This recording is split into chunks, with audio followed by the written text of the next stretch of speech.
Hola, y bienvenidos a la Biblioteca Historias y Relatos. El único canal de YouTube donde solo se cuenta la verdad absoluta. El único canal de YouTube que no plantea preguntas, sino que las resuelve. Pues resolví cómo se construyeron las pirámides, planteando 22 artículos científicos en el CERN, en el Centro Europeo de Energía Nuclear. Así pues, lo que hay en este canal no son teorías, son hechos. Hechos verídicos. Que se pueden discutir, pero, con matemáticas. Pues si alguien puede rebatir lo que yo digo con matemáticas, le animo a resolver mis teorías científicas. Si te gusta mi verdad, mi contenido, apoya a su creador, y él te ofrecerá trabajo, te ofrecerá casa, te ofrecerá todo lo que quieras tener, te lo concederá. Solo déjame en los comentarios lo que deseas y yo te lo cumpliré. Ahora, disfruta del vídeo. Nan Madol, la ciudad imposible que desafía la historia. Nan Madol surge en el límite difuso entre lo que la historia acepta y lo que la memoria del mundo se resiste a explicar. No es una ciudad que se descubra de golpe, ni una ruina que se entregue con facilidad al observador. Aparece primero como una sospecha, como un rumor de piedra que el océano ha decidido no borrar del todo. Allí, en mitad del Pacífico, existe un lugar que desafía la lógica más básica de la arqueología y obliga a detenerse incluso al más escéptico. No por su tamaño, ni por su antigüedad exacta, sino por la pregunta silenciosa que lanza a quien la contempla. ¿Cómo fue posible? Durante siglos, la humanidad ha aprendido a clasificar el pasado en compartimentos ordenados. Civilizaciones agrícolas, imperios fluviales, ciudades de barro, piedra o mármol. Todo parece encajar en esquemas comprensibles. Pero Nan Madol no acepta ese orden. No se deja colocar con comodidad en ninguna categoría conocida. No es una ciudad levantada en tierra firme, ni un puerto natural ampliado con muelles. No es una fortaleza costera ni un santuario aislado. Es algo distinto. Algo que no debería existir tal como existe. Cuando se habla de anomalías arqueológicas, a menudo se recurre a exageraciones. Aquí no hace falta. Nan Madol lo es por definición. No solo por lo que muestra, sino por lo que exige explicar. Bloques de basalto de tamaño monumental, apilados con una precisión casi obsesiva, formando muros que emergen directamente del mar. Canales que serpentean entre islotes artificiales como si alguien hubiera decidido trasladar el concepto mismo de ciudad al agua, sin copiar ningún modelo previo. No hay transición suave entre naturaleza y construcción. Aquí, el océano y la arquitectura están entrelazados de forma inseparable. Su ubicación refuerza aún más el desconcierto. Frente a la isla de Pompey, en una región del Pacífico donde la exuberancia natural contrasta con el aislamiento extremo, se alza esta ciudad imposible. Pompey no es una isla cualquiera. Es verde, montañosa, cubierta por selvas densas y envuelta en una atmósfera casi permanente de humedad y lluvia. El mar que la rodea es traicionero y profundo, y los arrecifes hacen difícil la navegación incluso hoy. Pensar en grandes proyectos constructivos en este entorno ya resulta complicado. Pensar en una ciudad megalítica construida directamente sobre el arrecife parece, sencillamente, una locura. Y sin embargo, ahí está. No tierra conquistada al mar mediante rellenos progresivos y simples. No plataformas improvisadas. Nan Madol es un conjunto urbano deliberado, levantado sobre arrecifes artificiales cuidadosamente creados y estabilizados. Cada islote fue planificado, delimitado, elevado y reforzado. No se trata de un asentamiento que creciera de forma orgánica con el paso del tiempo, sino de una visión impuesta al entorno. Alguien imaginó una ciudad en el agua y la ejecutó con una determinación implacable. El coral, frágil y vivo, fue convertido en base estructural. Sobre él se colocaron capas de piedra volcánica, enormes columnas prismáticas de basalto traídas desde lugares que no estaban al alcance inmediato. No fue una adaptación pasiva al entorno, sino una transformación activa del paisaje marino. El arrecife dejó de ser un límite natural y se convirtió en cimiento. El mar dejó de ser un obstáculo y pasó a ser el tejido mismo de la ciudad. Al recorrer Nan Madol, incluso hoy, no se camina, se navega. Los canales son el elemento dominante. Separan más de 90 islotes, cada uno con muros, patios y espacios definidos. No son simples canales de drenaje ni accidentes secundarios. Son arterias urbanas. Calles líquidas por las que se desplazaban personas, bienes y rituales. El sonido del agua debía ser constante, reflejando la luz del sol tropical en los muros oscuros de basalto, creando un paisaje que no se parece a nada conocido en el mundo antiguo. Este entramado acuático ha llevado a comparaciones inevitables. Se habla de una Venecia de piedra, pero la analogía se queda corta. Venecia creció sobre pilotes de madera, aprovechando una laguna tranquila, con siglos de evolución gradual. Nan Madol, en cambio, aparece como una declaración radical, una ciudad diseñada desde el inicio para existir sobre el mar, sin precedentes claros, sin influencias directas identificables. No hay evidencia de que copiara modelos externos. Es una solución única a una pregunta que nadie más parecía hacerse en aquel tiempo. Cada islote tiene bordes definidos por muros ciclópeos. No son acumulaciones caóticas de piedra, sino estructuras con esquinas, alineaciones y proporciones pensadas.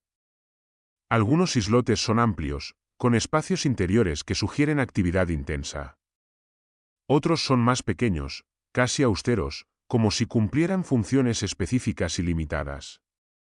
La repetición del patrón, islote, canal, islote, crea una sensación de orden rígido, casi ceremonial.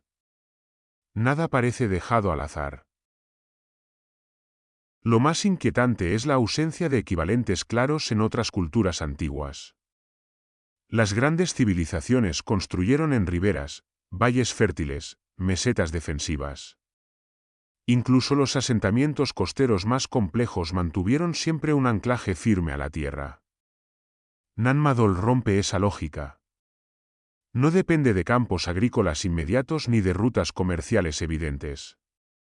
Su emplazamiento no favorece la expansión demográfica ni la comodidad cotidiana. Vivir allí debió de ser difícil, incómodo, incluso hostil. Y, sin embargo, se construyó.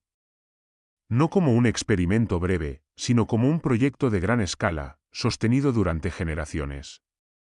Eso implica organización social, autoridad centralizada, conocimiento técnico y una capacidad logística que no encaja fácilmente con la imagen tradicional de las sociedades oceánicas antiguas. Implica decisiones conscientes y un propósito lo suficientemente poderoso como para justificar el esfuerzo colosal requerido. El mar que rodea Nan Madol no es un simple decorado. Es una presencia constante, una frontera viva que define cada aspecto del lugar. Las mareas suben y bajan entre los muros, reclamando los canales como si nunca hubieran dejado de ser suyos. La sal corroe lentamente la piedra, pero no ha logrado destruirla. El sonido del oleaje se mezcla con el silencio de las ruinas, creando una atmósfera que no se parece a la de ninguna ciudad abandonada en tierra firme. Aquí, la ruina no está seca ni inmóvil. Respira con el océano. Al observar Nan Madol desde el aire, el impacto es aún mayor. La geometría de los islotes contrasta con la irregularidad del arrecife natural. Es una imposición humana clara, visible incluso siglos después del abandono. No es un simple conjunto de restos dispersos, sino una estructura urbana coherente, reconocible como ciudad incluso desde la distancia. Pocas ruinas antiguas mantienen esa legibilidad tan marcada. La sensación que produce no es solo de admiración, sino de extrañeza profunda. No parece una ciudad construida para crecer, comerciar o defenderse en el sentido clásico. Parece, más bien, una ciudad construida para existir como idea. Como afirmación de poder, de control sobre el entorno, de separación entre quienes podían habitarla y quienes solo podían observarla desde lejos.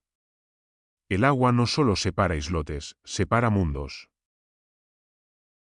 No hay una narrativa sencilla que explique por qué alguien elegiría levantar una ciudad así. Esa ausencia de explicación clara es parte de su fuerza. Nan Madol obliga a aceptar que el pasado no siempre responde a nuestras expectativas. Que hubo sociedades capaces de concebir proyectos que hoy nos resultan extraños, incluso irracionales, pero que en su contexto debieron tener un sentido profundo. Quizá por eso se la considera una de las mayores anomalías arqueológicas del mundo. No porque falten datos, sino porque los datos que existen no encajan del todo. Cada muro de basalto, cada canal, cada islote artificial es una afirmación silenciosa de que la historia humana es más compleja, más diversa y más audaz de lo que solemos admitir. Nan Madol no pide ser admirada únicamente, exige ser tomada en serio como un testimonio de una forma de pensar diferente. En el corazón del Pacífico, lejos de los grandes continentes y de las rutas que solemos considerar centrales en la historia, alguien decidió construir una ciudad sin equivalente directo en el mundo antiguo.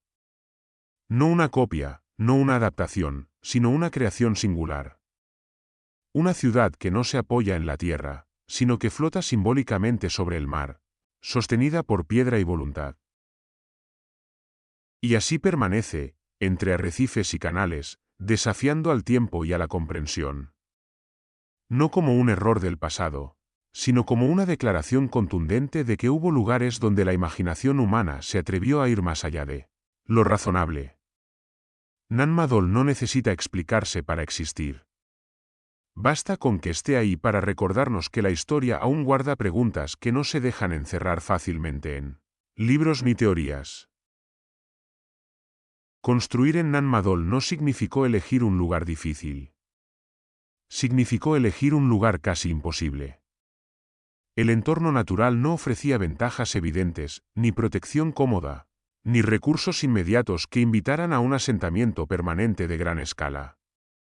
Al contrario, todo parecía advertir que aquel no era un espacio para levantar una ciudad. Y, sin embargo, fue precisamente allí donde alguien decidió hacerlo. El coral vivo fue el primer desafío. No se trataba de una base muerta, sólida y estable, sino de un organismo frágil, irregular y cambiante, sometido al pulso constante del océano.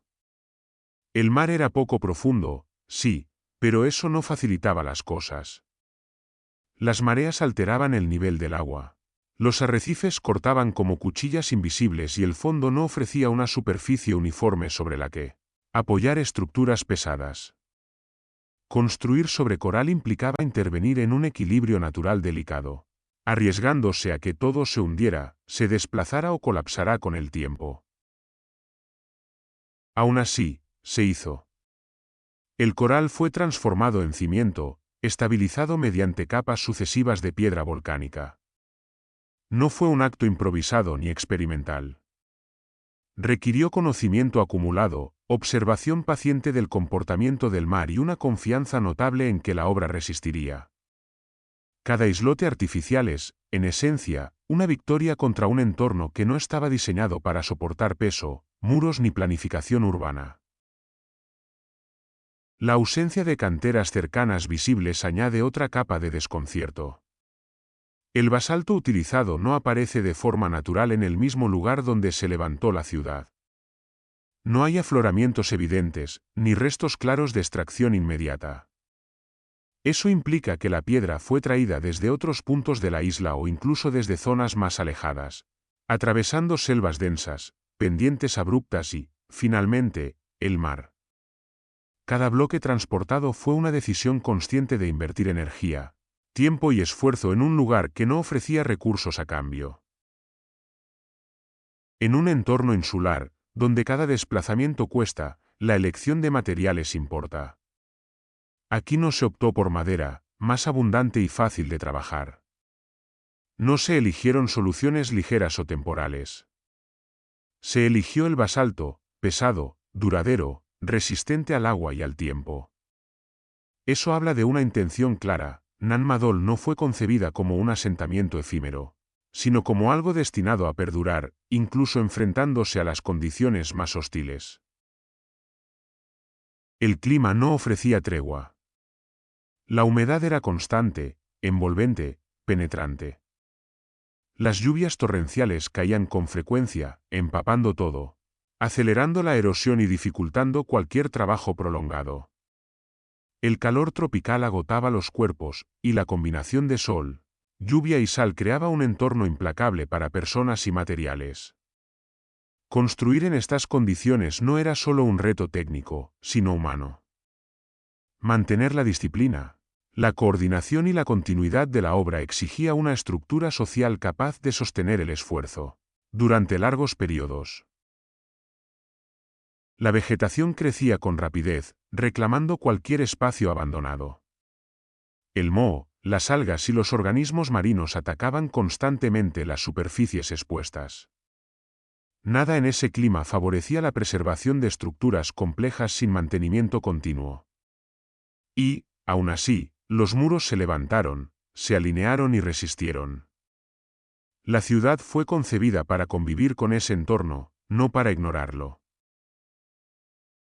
A todo esto se sumaba una realidad aún más inquietante: la región es sísmica y volcánicamente activa. La Tierra, incluso bajo el mar, no es completamente estable. Movimientos tectónicos, temblores ocasionales y la presencia de actividad volcánica en la isla recordaban constantemente que el suelo podía cambiar. En muchas culturas, estos factores se interpretaban como advertencias, como señales de lugares que era mejor evitar. Aquí no.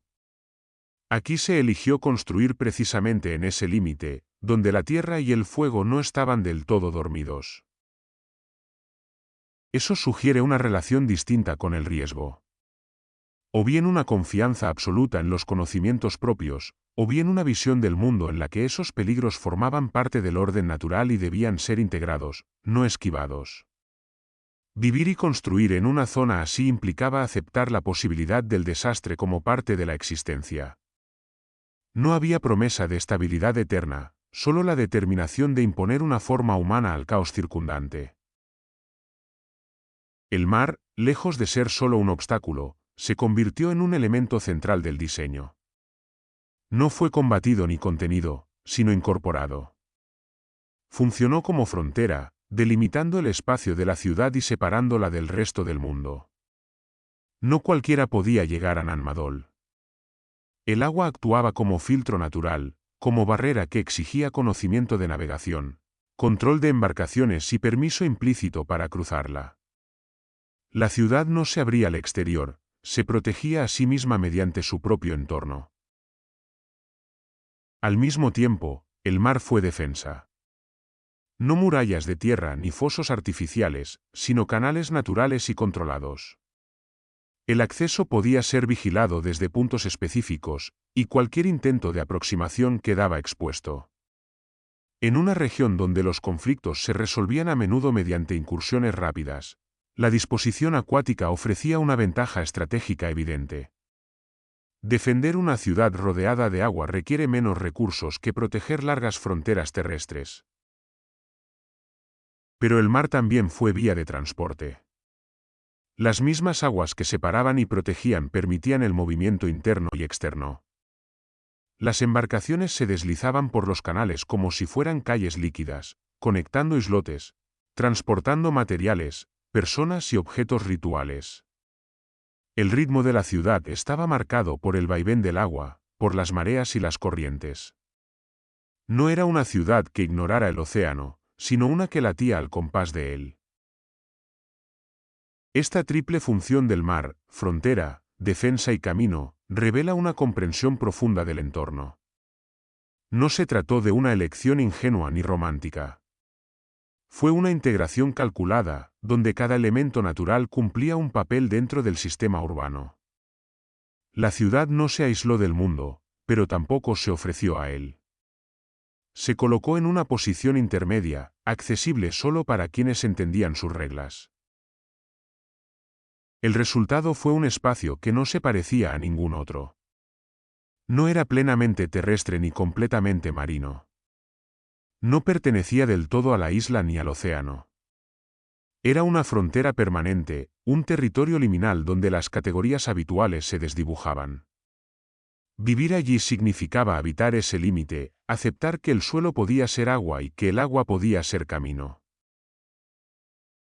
Todo en el entorno parecía advertir que aquel no era un lugar fácil, ni cómodo, ni indulgente.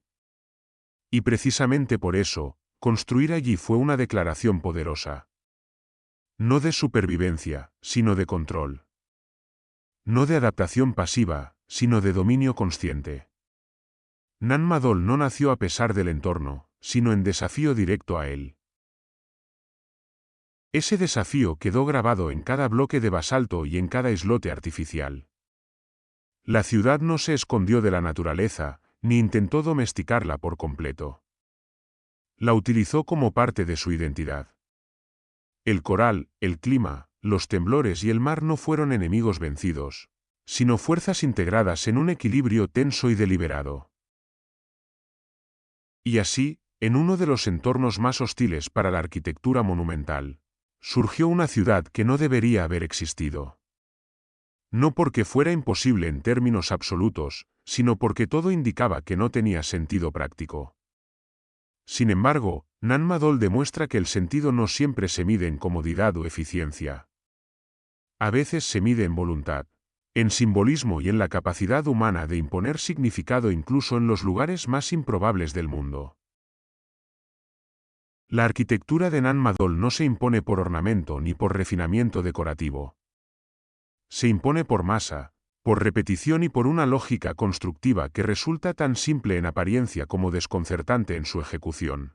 No hay relieves elaborados ni inscripciones visibles que expliquen su propósito. No hay esculturas que distraigan la mirada. Lo que hay es piedra. Mucha piedra. Y una manera de colocarla que no se parece a nada más. Los bloques de basalto prismático dominan cada estructura.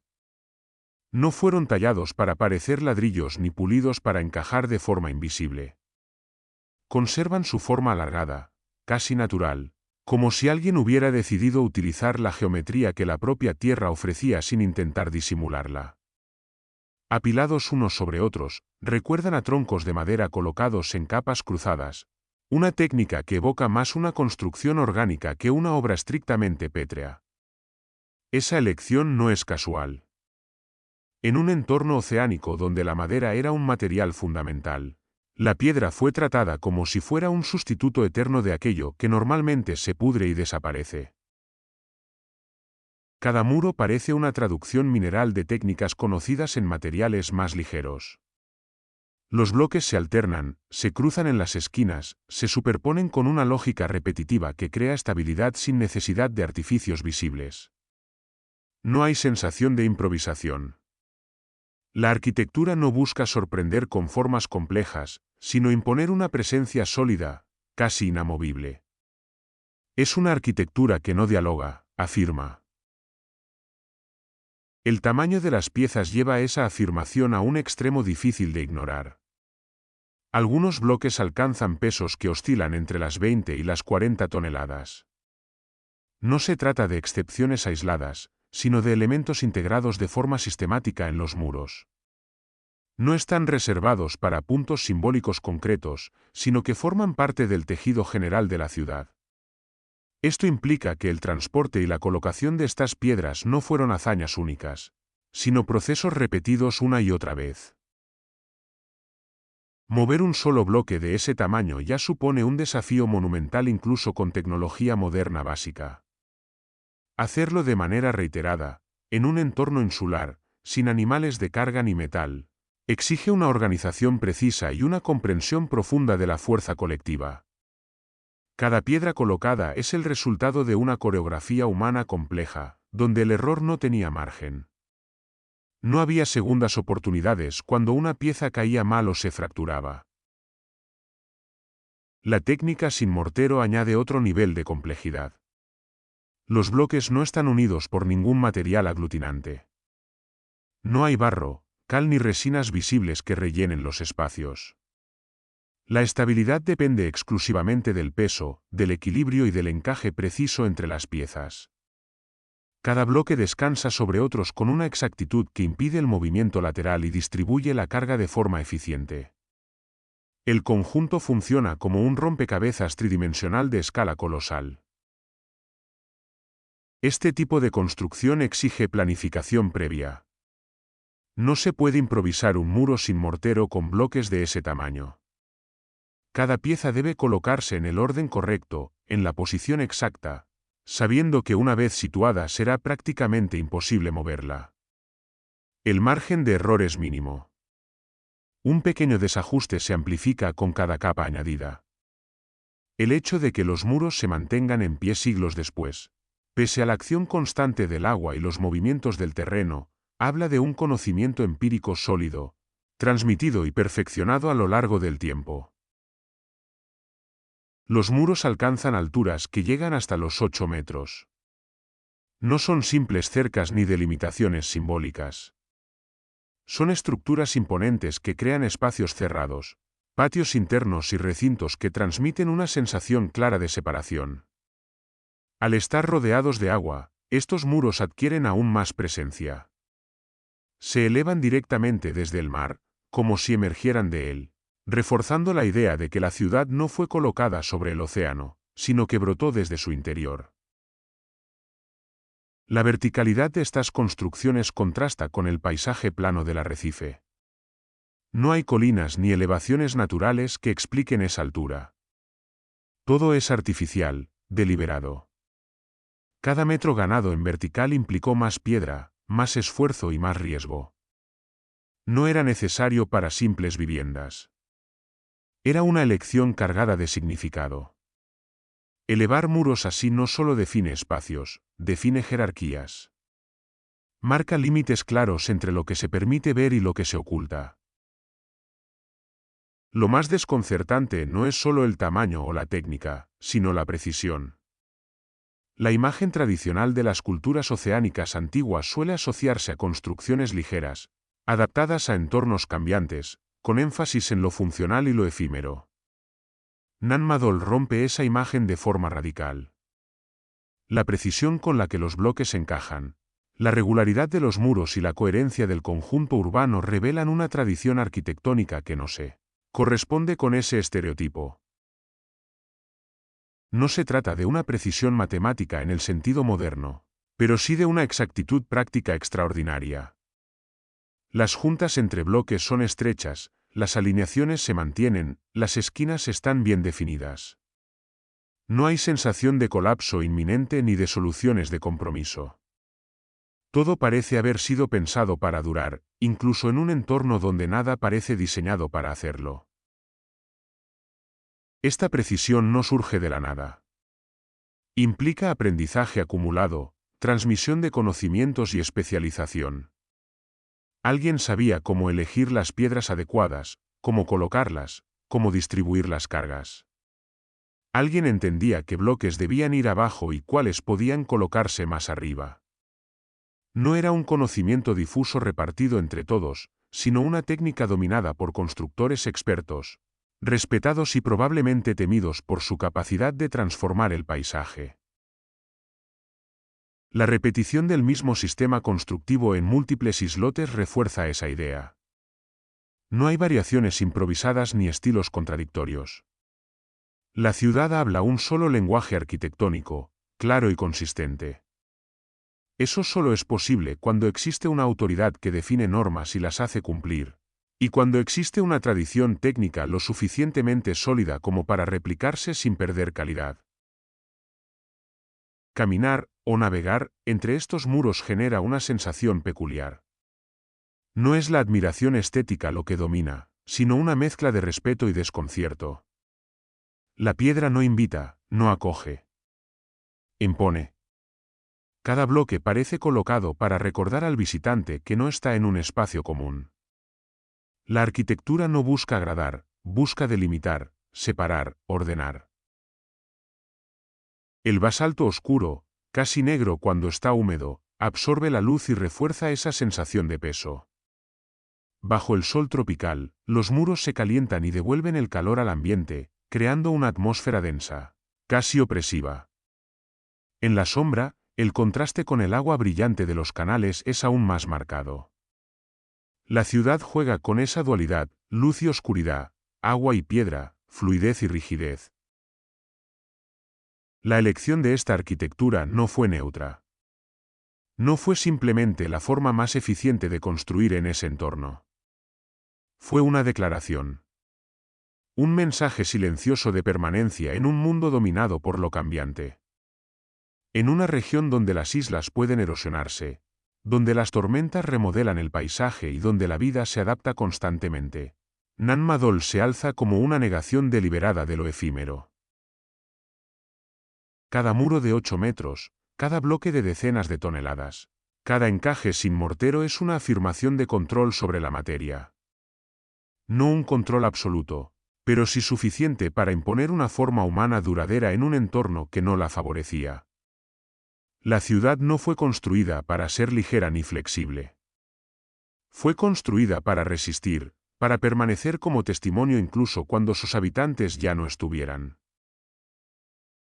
Y quizá ahí reside su verdadera fuerza. No en el misterio del transporte ni en la dificultad técnica aislada, sino en la coherencia de una visión arquitectónica que entendió la piedra como lenguaje.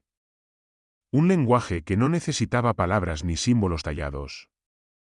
Bastaba con estar ahí, pesado, oscuro y silencioso, para comunicar que alguien, en algún momento, fue capaz de imaginar y ejecutar una obra que todavía hoy desafía nuestras categorías y expectativas.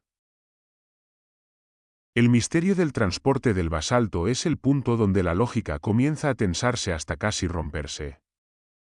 No basta con aceptar que alguien supo colocar aquellas piedras, la verdadera pregunta es cómo llegaron allí. El origen volcánico del basalto utilizado en Nan Madol no se encuentra bajo los propios muros ni en los islotes artificiales. Procede de zonas alejadas, de afloramientos rocosos situados en otras partes de la isla y, según algunas evidencias, incluso más allá de los accesos inmediatos. Eso implica recorridos largos, atravesando selvas densas, pendientes irregulares y, finalmente, el mar abierto o los arrecifes. Cada bloque arrancado de su origen fue una decisión que multiplicaba la dificultad del proyecto. No se trataba de mover piedras medianas ni manejables. Eran columnas prismáticas de enormes dimensiones, pesadas hasta el extremo, rígidas, difíciles de manipular incluso en terreno firme. El simple hecho de extraerlas sin herramientas metálicas ya supone un desafío considerable. Transportarlas después eleva ese desafío a una escala casi incomprensible. No había ruedas. No había animales de carga capaces de arrastrar decenas de toneladas. No existía el metal como aliado para fabricar poleas resistentes, clavos o sistemas complejos de tracción. Todo debía resolverse con madera, cuerdas vegetales, piedra y fuerza humana. En un entorno húmedo, donde la madera se degrada con rapidez y las cuerdas pierden resistencia, cada intento de transporte implicaba riesgos enormes. Un error podía significar la pérdida de semanas o meses de trabajo. El traslado marítimo de estos bloques gigantes es, quizá, el aspecto más desconcertante. Para llegar a Nan Madol, la piedra debía cruzar el agua. No bastaba con acercarla a la costa, había que cargarla en embarcaciones capaces de soportar un peso extremo sin hundirse ni desestabilizarse. Las canoas tradicionales del Pacífico eran ágiles y resistentes, pero estaban pensadas para personas y cargas relativamente ligeras, no para transportar auténticos monolitos flotantes. Imaginar el proceso obliga a pensar en plataformas, balsas o sistemas híbridos, construidos específicamente para esta tarea. Estructuras que debían ser lo suficientemente grandes y estables como para soportar el peso, y al mismo tiempo maniobrables en aguas poco profundas, llenas de arrecifes afilados y corrientes cambiantes. Cada travesía era una apuesta contra el desastre. Una ola mal calculada, una corriente inesperada, un fallo en las amarras, y el bloque se perdía para siempre en el fondo del mar. No es extraño que, ante esta dificultad, surgieran leyendas. Historias transmitidas de generación en generación que hablan de piedras que volaban, de fuerzas invisibles capaces de mover lo inmovible. Estas narraciones no deben entenderse como descripciones literales, sino como intentos de explicar algo que, incluso para quienes heredaron la memoria del lugar, resultaba difícil de comprender. Cuando una hazaña supera la experiencia común, el lenguaje simbólico se convierte en refugio. Las piedras que vuelan no hablan necesariamente de magia, sino de asombro. Hablan de un conocimiento perdido, de técnicas que ya no se practicaban cuando las historias comenzaron a contarse. Para quienes vivieron después, el recuerdo del transporte de aquellos bloques debía parecer tan irreal como un milagro. La metáfora llenó el vacío que dejó la desaparición del saber técnico. La logística necesaria para sostener este proceso resulta, aún hoy, difícil de reconstruir. No se trató de un esfuerzo puntual, sino de una operación repetida durante generaciones. Alimentar a quienes trabajaban, coordinar tiempos, asegurar materiales auxiliares, reparar embarcaciones, planificar rutas seguras. Todo ello sin escritura conocida, sin planos conservados, sin registros formales que hayan llegado hasta nosotros. La ciudad no solo exigió fuerza, sino una capacidad organizativa que no encaja fácilmente con la imagen simplificada de las sociedades oceánicas antiguas. Cada bloque que llegó a Nan Madol es una pregunta solidificada. No basta con decir que fue posible, hay que aceptar que fue extraordinario. La logística que lo hizo realidad no está documentada. No se conserva en manuales ni en tradiciones técnicas claras. Solo queda el resultado final, inmóvil y silencioso, como prueba de que alguien supo resolver problemas que hoy nos cuesta incluso formular con claridad. Así, el transporte del basalto no es solo un misterio técnico, sino un recordatorio incómodo. La tecnología conocida no siempre define los límites de lo que una sociedad puede lograr. A veces, esos límites se desplazan gracias a conocimientos que no dejan huella escrita, que se transmiten de forma oral y práctica, y que desaparecen cuando la estructura social que los sostenía se derrumba. En Nan Madol, ese conocimiento quedó atrapado en la piedra, inaccesible, esperando a que alguien vuelva a hacerse la pregunta correcta.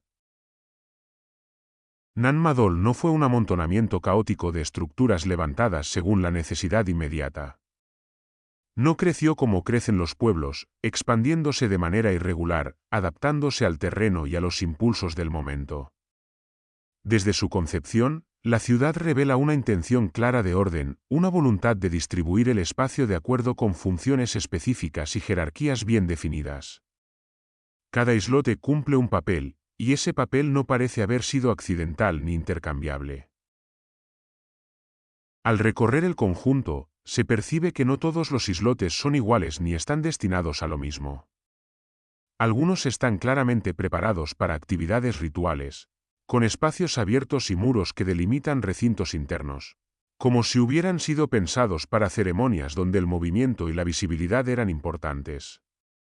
Otros presentan configuraciones más cerradas, con accesos controlados, sugiriendo lugares de residencia reservados a quienes tenían derecho a permanecer allí de forma continua. Hay islotes donde el silencio pesa más, donde la disposición de las estructuras y la ausencia de elementos domésticos apuntan a funciones funerarias, a la custodia de los muertos y a la relación con los ancestros. Esta diferenciación no es sutil. Está marcada en la propia arquitectura y en la forma en que los islotes se conectan entre sí. No se trata solo de proximidad física, sino de una red de significados. Vivir, gobernar, ritualizar y enterrar no ocurrían en el mismo espacio. Cada actividad tenía su lugar asignado, separado del resto por canales que no eran simples divisiones prácticas, sino fronteras simbólicas. Los canales funcionan como auténticas calles acuáticas. No son aleatorios ni siguen únicamente la forma natural del arrecife. Tienen anchuras definidas, recorridos claros y conexiones que permiten desplazarse de un islote a otro sin perder la orientación. Navegar por Nan Madol era equivalente a caminar por una ciudad terrestre, con rutas principales y trayectos secundarios. El agua no era un vacío entre construcciones, sino el elemento que articulaba la circulación y el orden urbano. Este sistema hacía que el movimiento dentro de la ciudad estuviera siempre expuesto. No había rincones ocultos ni accesos improvisados. Todo desplazamiento se realizaba a la vista, sobre el agua, reforzando el control y la vigilancia. La ciudad no necesitaba muros interiores para regular el tránsito. Los canales cumplían esa función de manera natural y elegante. Entrar en un islote específico implicaba cruzar una frontera clara, reconocible por todos. La separación entre élites y población común se refleja con una contundencia difícil de ignorar. Nan Madol no fue un lugar donde todos vivieran juntos en igualdad. La disposición urbana crea zonas claramente privilegiadas, más protegidas, más monumentales, reservadas a quienes ostentaban el poder político y religioso. La mayoría de la población no residía de forma permanente en el corazón de la ciudad. Accedía a ella en momentos concretos, bajo condiciones determinadas, o quizá no accedía en absoluto. Esta segregación no necesitaba leyes escritas visibles. Estaba inscrita en la piedra y en el agua. El simple hecho de habitar ciertos islotes implicaba pertenecer a un grupo específico. La arquitectura se convertía así en un instrumento de poder, recordando constantemente quién podía estar dónde y en qué condiciones. La ciudad misma educaba a sus habitantes en el orden social, sin necesidad de palabras. Todo esto apunta a un diseño planificado desde el inicio. Nan Madol no muestra las huellas típicas de un crecimiento espontáneo, no hay ampliaciones torpes, ni adaptaciones improvisadas, ni mezclas confusas de estilos. El conjunto mantiene una coherencia notable, como si alguien hubiera trazado una idea general y la hubiera ejecutado con disciplina a lo largo del tiempo. Incluso si la construcción se extendió durante generaciones, lo hizo siguiendo un plan que no se perdió ni se diluyó. Planificar una ciudad así implica una visión que va más allá de las necesidades inmediatas. Supone imaginar cómo se moverían las personas, cómo se separarían las funciones, cómo se manifestaría el poder en el espacio. Supone, también, imponer esa visión sobre la realidad cotidiana, obligando a la comunidad a adaptarse a una forma urbana que no surge de manera natural en un entorno oceánico. Nan Madol, en su organización urbana, no habla de improvisación ni de supervivencia básica. Habla de control, de simbolismo y de una concepción del espacio profundamente política. Es una ciudad pensada para ser recorrida, observada y obedecida. Una ciudad donde cada islote tiene un propósito y donde nada parece estar ahí por accidente. Nan Madol no fue solo una ciudad organizada, fue un centro de poder cuidadosamente construido para concentrar autoridad y sacralizarla. En su núcleo no latía una vida urbana común, sino una capital ceremonial concebida para sostener y proyectar el dominio de la dinastía Saudeleur. Todo en la disposición del lugar sugiere que no se trataba de gobernar desde la cercanía, sino desde la distancia, desde un espacio separado física y simbólicamente del resto de la sociedad. La elección misma de levantar la capital sobre el mar ya establece una diferencia radical. El poder no se asentaba en la tierra que todos pisaban, sino en un territorio aparte, rodeado de agua, difícil de alcanzar y aún más difícil de habitar sin permiso.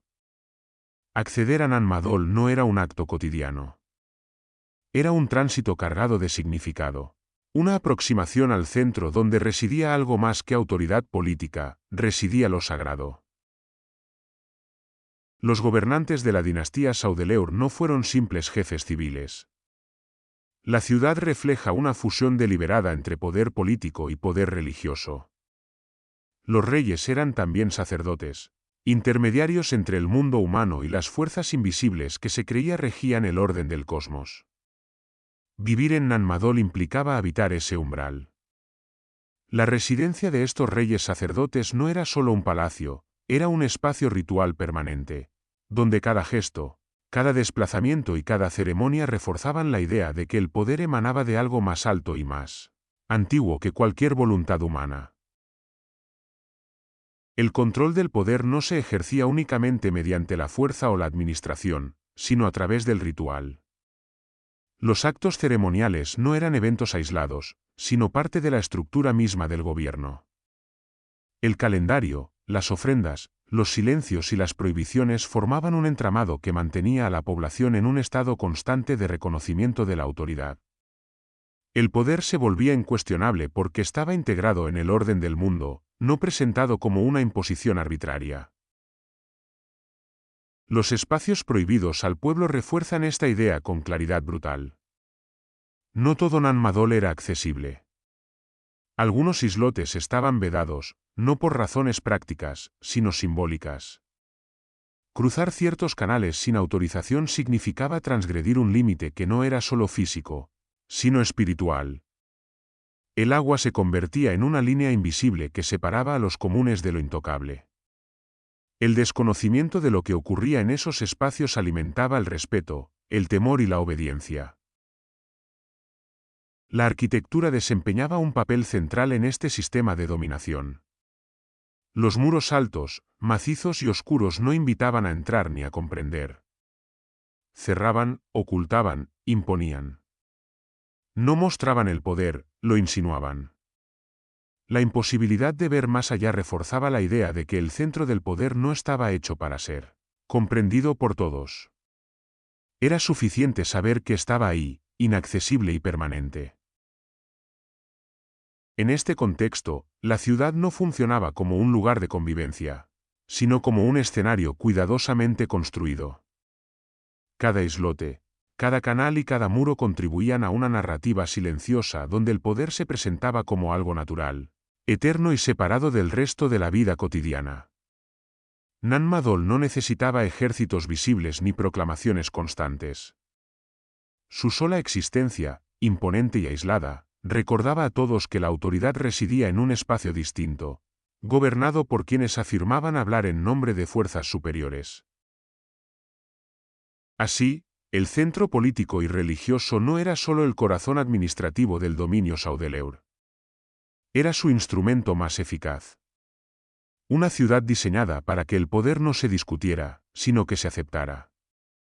Para que no se viera como una decisión humana, sino como una consecuencia inevitable del orden del mundo. En Nan Madol, la vida no se entendía como un trayecto aislado entre nacimiento y muerte.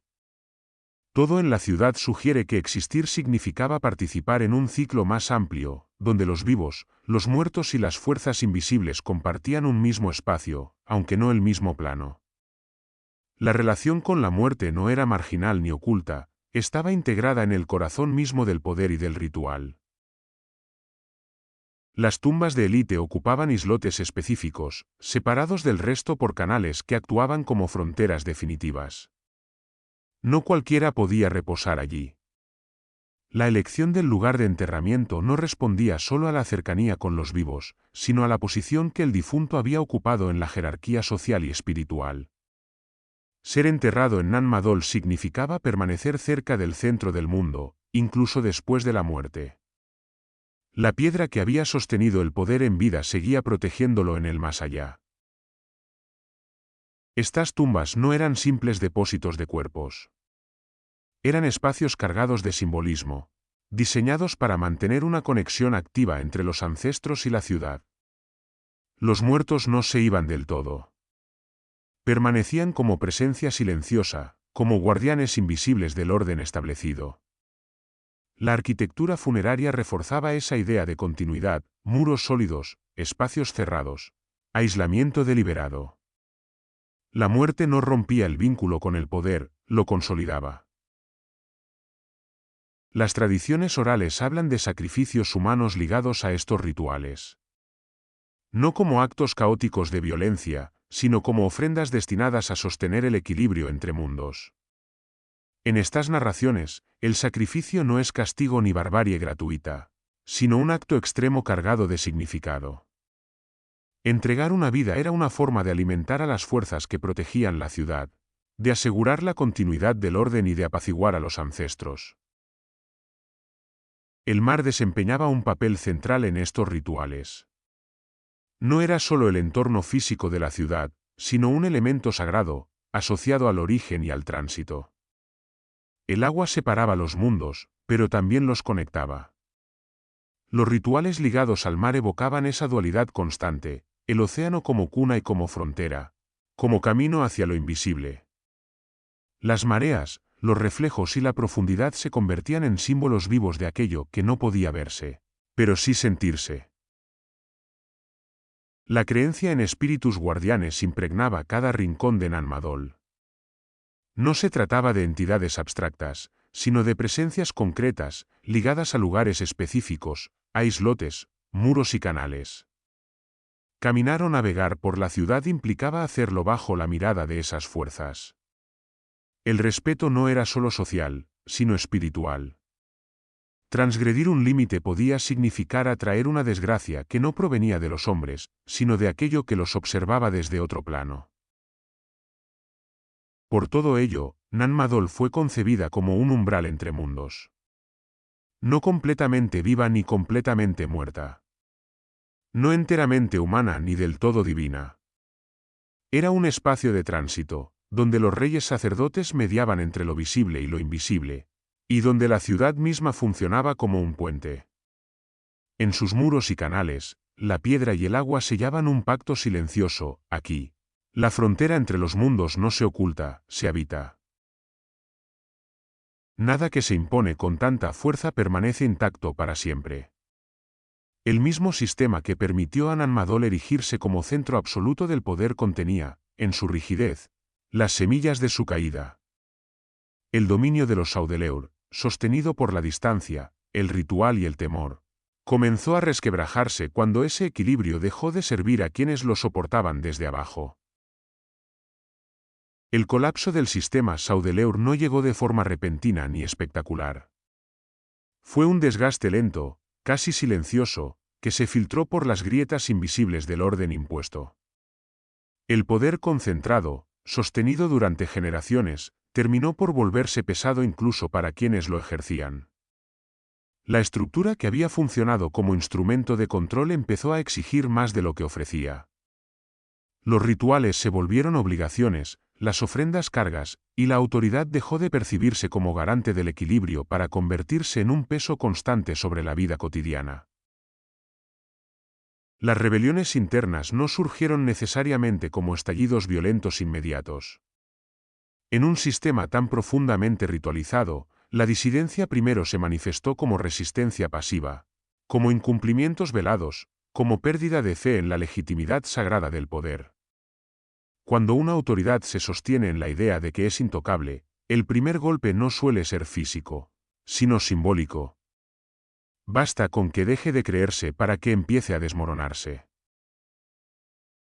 A medida que la distancia entre la élite y el resto de la población se hizo insostenible, Nan Madol dejó de ser vista como centro protector y pasó a percibirse como un lugar ajeno, incluso hostil. La ciudad que había sido diseñada para imponer respeto comenzó a generar resentimiento. El agua que separaba y protegía también aislaba, y esa separación, que durante siglos fue ventaja, se convirtió en fragilidad. Gobernar desde un espacio inaccesible implica perder contacto con la realidad de quienes sostienen el sistema. La dificultad extrema para vivir en Nan Madol agravó este proceso. La ciudad nunca fue cómoda, ni siquiera para sus habitantes privilegiados. La humedad constante, el calor, los insectos, la sal que corroía todo, hacían de la vida diaria una experiencia exigente. Mantener las estructuras requería esfuerzo continuo. Nada se conservaba solo. Cada muro, cada canal, cada islote necesitaba atención constante para no ser reclamado por el mar y la vegetación. Con el debilitamiento del poder central, ese mantenimiento comenzó a fallar. La ciudad, que dependía de una organización estricta, no toleraba bien el abandono parcial. Bastaban pequeñas interrupciones para que el entorno empezara a imponerse de nuevo. El coral, las algas, el agua salada y el lodo avanzaban sin resistencia cuando la disciplina humana flaqueaba. La falta de agua dulce fue, probablemente, uno de los factores más decisivos. Nan Madol no fue diseñada para producir recursos básicos. Dependía del exterior para algo tan esencial como el agua potable. Mientras el sistema funcionó, ese suministro se garantizó mediante control y obligación. Cuando la autoridad se debilitó, esa dependencia se convirtió en un punto crítico. Vivir en la ciudad implicaba aceptar una precariedad constante que solo el poder absoluto hacía tolerable. Sin una razón sagrada o política lo suficientemente fuerte, la vida en Nan Madol dejó de tener sentido práctico. El sacrificio cotidiano que exigía ya no encontraba justificación. Poco a poco, la ciudad fue perdiendo habitantes. No en una huida masiva, sino en un goteo constante. Islote tras islote, los espacios se fueron vaciando. Los rituales se espaciaron, los canales se silenciaron, las embarcaciones dejaron de cruzarlos con regularidad. El abandono progresivo no fue una derrota visible, sino una retirada. Nan Madol no fue conquistada ni destruida de forma sistemática. Fue dejada atrás. La élite perdió su centro, y con él, su razón de ser. La ciudad que había sido concebida como eterna empezó a convertirse en un recuerdo incómodo, en un símbolo de un poder que ya no podía sostenerse. Con el tiempo, el mar volvió a reclamar lo que siempre había sido suyo. Los muros permanecieron, pero sin voces que los habitaran. Los canales siguieron llenándose y vaciándose con las mareas, ya no como calles vivas, sino como cicatrices. La piedra resistió, pero el orden que la había levantado se disolvió. Así cayó Nan Madol. No bajo el peso de un enemigo externo, sino bajo el agotamiento interno de un sistema que había llevado la concentración del poder hasta su límite. La ciudad imposible no desapareció, quedó suspendida en el tiempo, como testigo silencioso de cómo incluso las estructuras más imponentes pueden vaciarse cuando la voluntad colectiva que las sostiene se rompe. Cuando Nan Madol quedó en silencio y el orden que la había sostenido se disolvió, no desapareció la pregunta que siempre la había rodeado. Al contrario. Con el paso del tiempo, cuando ya no quedaban voces que explicaran su sentido original, el vacío fue ocupado por la especulación.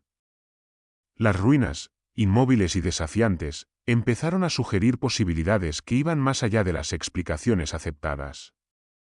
No porque las respuestas convencionales fueran imposibles, sino porque parecían insuficientes para abarcar la magnitud de lo que había ocurrido allí. Una de las ideas que surge con más fuerza es la de una civilización avanzada perdida. No necesariamente avanzada en el sentido moderno, pero sí poseedora de un nivel de conocimiento técnico y organizativo que no encaja fácilmente con la cronología habitual del Pacífico antiguo. La escala del proyecto, la precisión de la arquitectura y la logística implicada invitan a pensar en una sociedad que dominaba técnicas hoy desaparecidas. No como anomalías aisladas, sino como parte de un sistema coherente que se perdió con la caída del poder que lo sustentaba. Esta posibilidad no implica necesariamente máquinas imposibles ni tecnologías fuera de lugar. Habla, más bien, de un conocimiento profundamente adaptado al entorno, refinado durante generaciones, transmitido sin escritura y vulnerable al colapso social. Cuando ese sistema se rompió, el saber que lo hacía posible se extinguió con él. Lo que quedó fue la piedra, incapaz de explicar por sí sola los métodos que la colocaron allí. De esa idea se desprende otra, la del conocimiento tecnológico olvidado. Nan Madol podría ser el resultado de técnicas que no sobrevivieron al cambio de poder, a la dispersión de la población y a la transformación cultural posterior. En sociedades donde el conocimiento se transmite de forma oral y práctica, la pérdida de especialistas puede significar la desaparición total de una técnica en apenas una o dos generaciones. Lo que para quienes construyeron la ciudad era rutina, para quienes llegaron después se convirtió en misterio. Las leyendas locales, fragmentadas y simbólicas, parecen apuntar en esa dirección. No describen procesos técnicos detallados, pero conservan la sensación de que algo extraordinario ocurrió allí. La memoria colectiva no recuerda el cómo, pero sí recuerda que fue distinto, que fue más grande, más difícil y más poderoso de lo que la experiencia posterior podía explicar. Esa distancia entre recuerdo y comprensión alimenta la idea de un saber que se perdió de forma irreversible.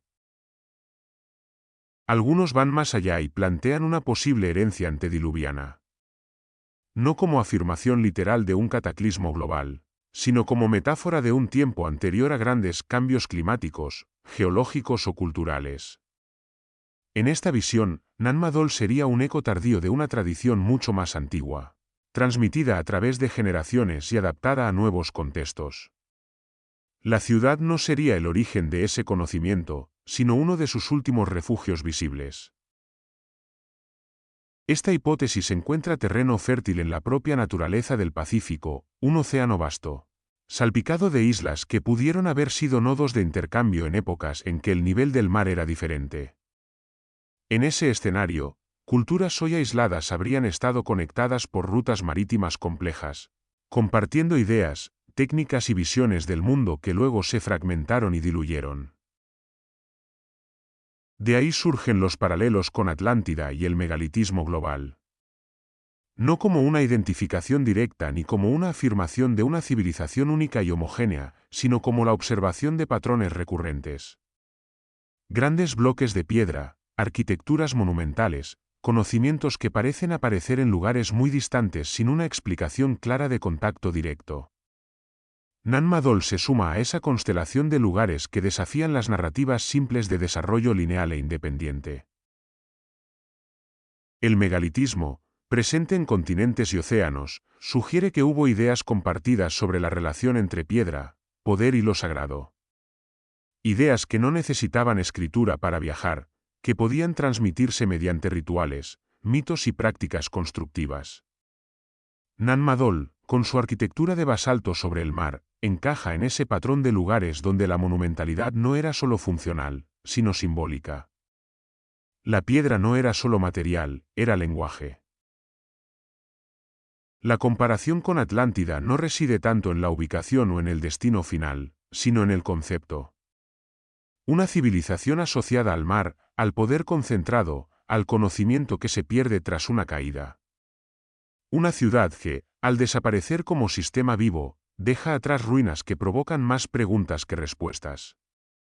En ese sentido, Nanmadol funciona como una Atlántida real y tangible, no porque confirme el mito, sino porque demuestra que ciudades imposibles pueden existir sin dejar manuales de instrucciones para el futuro. Esto conduce a una última pregunta, quizá la más inquietante. ¿Fue Nanmadol un centro dentro de una red oceánica antigua? No un punto aislado, sino un nodo. Un lugar donde convergían rutas, conocimientos y rituales compartidos por distintas comunidades del Pacífico. La elección del mar como elemento central de la ciudad refuerza esta idea. Nanmadol no se orienta hacia el interior de la isla, sino hacia el agua, hacia el horizonte. Si existió una red así, sus huellas serían sutiles, fragmentadas, dispersas entre mitos, técnicas de navegación, similitudes culturales y restos arqueológicos difíciles de conectar. Nanmadol sería uno de los pocos lugares donde esa red se manifestó de forma monumental, dejando una marca imposible de ignorar. Su aislamiento actual podría ser engañoso, el resultado de una fragmentación posterior, no de una soledad original. Estas teorías alternativas no buscan reemplazar la investigación arqueológica, sino señalar sus límites. Nanmadol no se resiste a ser estudiada, sino a ser simplificada. Cada explicación plausible abre nuevas preguntas, y cada intento de cerrar el misterio parece incompleto. La ciudad permanece como un desafío intelectual, un recordatorio de que el pasado no siempre se deja ordenar según nuestras expectativas. Entre la piedra y el mar, Nanmadol guarda su secreto con paciencia. No confirma ni niega ninguna teoría. Simplemente está ahí, obligando a quien la contempla a aceptar que hubo momentos en la historia humana donde el conocimiento, la ambición y la capacidad colectiva alcanzaron formas que aún no comprendemos del todo. Y quizá nunca lo hagamos. Hoy, Nanmadol permanece como un patrimonio arqueológico único, no tanto por su estado de conservación como por su capacidad de seguir incomodando. No se presenta como una ruina dócil, fácilmente integrable en un relato cerrado. No ofrece respuestas claras ni se deja domesticar por paneles explicativos. Su singularidad no reside solo en lo que fue, sino en lo que sigue siendo. Una presencia que obliga a replantear certezas. A diferencia de otros grandes sitios arqueológicos, Nan Madol no ocupa un lugar central en los discursos más difundidos sobre el pasado humano. Su lejanía geográfica y su carácter inclasificable la han mantenido en un segundo plano. El silencio de la arqueología tradicional no siempre es rechazo explícito, a veces es prudencia, otras veces incomodidad. Integrar plenamente a Nan Madol en una narrativa global exige aceptar lagunas, aceptar que no todo encaja en los modelos habituales de evolución cultural gradual y lineal. Ese silencio no implica desconocimiento absoluto. Hay estudios, excavaciones, intentos de explicación. Pero también hay cautela. Porque cada afirmación firme parece quedarse corta frente a la magnitud del lugar. Nan Madol desafía la tentación de cerrar el caso. Obliga a convivir con la duda, con hipótesis parciales, con explicaciones que funcionan solo hasta cierto punto. En un campo que valora la evidencia sólida, este tipo de sitio resulta problemático precisamente porque la evidencia no conduce a una conclusión cómoda. Por eso, Nan Madol se convierte en un desafío directo a la historia oficial, entendida no como un dogma impuesto, sino como un marco narrativo ampliamente aceptado. No la contradice de manera frontal, pero la tensa. Introduce fricciones. Recuerda que existen excepciones que no son marginales, sino estructurales. Que hubo sociedades capaces de concebir proyectos monumentales en contextos donde, según nuestros esquemas, no deberían haber sido posibles. Este desafío no se expresa en declaraciones grandilocuentes, sino en la simple persistencia de la piedra. Cada muro que sigue en pie, cada canal que aún se llena con la marea, es una afirmación muda de que el pasado fue más diverso de lo que solemos admitir. Nan Madol no grita su importancia, la impone por acumulación, por resistencia, por presencia continuada en un lugar donde el tiempo y el mar suelen borrar sin piedad. En ese sentido, la ciudad funciona como un mensaje de una humanidad anterior. No necesariamente anterior en términos cronológicos extremos, sino anterior en mentalidad. Una humanidad que no separaba lo político de lo religioso, lo técnico de lo simbólico, lo práctico de lo sagrado. Una humanidad capaz de movilizar recursos colosales no solo para sobrevivir, sino para materializar ideas, jerarquías y visiones del mundo en piedra y agua. Ese mensaje no llega en forma de textos ni de leyes. Llega como experiencia. Como la sensación de estar ante algo que no se construyó pensando en nosotros, ni en nuestra necesidad de comprenderlo. Nan Madol no fue diseñada para ser explicada en el futuro. Fue diseñada para funcionar en su presente, y en eso radica parte de su fuerza. El hecho de que hoy no sepamos explicar todos sus aspectos no la hace fallida, la hace honesta con su propio tiempo. Mirar Nan Madol es enfrentarse a una advertencia silenciosa. No solo sobre el poder y su concentración, ni solo sobre la fragilidad de los sistemas sociales, sino sobre la pérdida del conocimiento. La ciudad demuestra que es posible alcanzar niveles extraordinarios de organización y técnica, y aún así perderlos por completo. Que la piedra puede sobrevivir a la cultura que la levantó, pero no puede transmitir por sí sola el saber que la hizo posible. No es solo una ciudad abandonada en el Pacífico. Es un recordatorio de que la historia humana no es una línea ascendente sin fisuras. Es un tejido frágil, lleno de rupturas, olvidos y reinicios. Nan Madol advierte de lo fácil que es perder aquello que parece sólido cuando se rompe el equilibrio que lo sostiene. Advierte de que el poder, cuando se separa demasiado de la vida cotidiana, termina aislándose hasta volverse insostenible. Entre el mar y la piedra, Nan Madol permanece. No como una reliquia muerta, sino como una pregunta abierta. Una pregunta dirigida no solo al pasado, sino al presente. ¿Qué construimos? ¿Para quién lo hacemos? ¿Y qué quedará cuando las estructuras que hoy consideramos eternas ya no tengan a nadie que las habite ni las comprenda? Y así llegamos al final de este relato. Gracias por acompañarme en este viaje a través de las palabras. Espero que hayas disfrutado la historia tanto como yo al compartirla contigo. Recuerda que en la biblioteca siempre habrá un nuevo mundo que descubrir, una voz que escuchar, un eco que revivir. Hasta la próxima, y que tengas muy buenos días, tardes o noches. No olvides suscribirte y dejar tu like para seguir explorando juntos más relatos.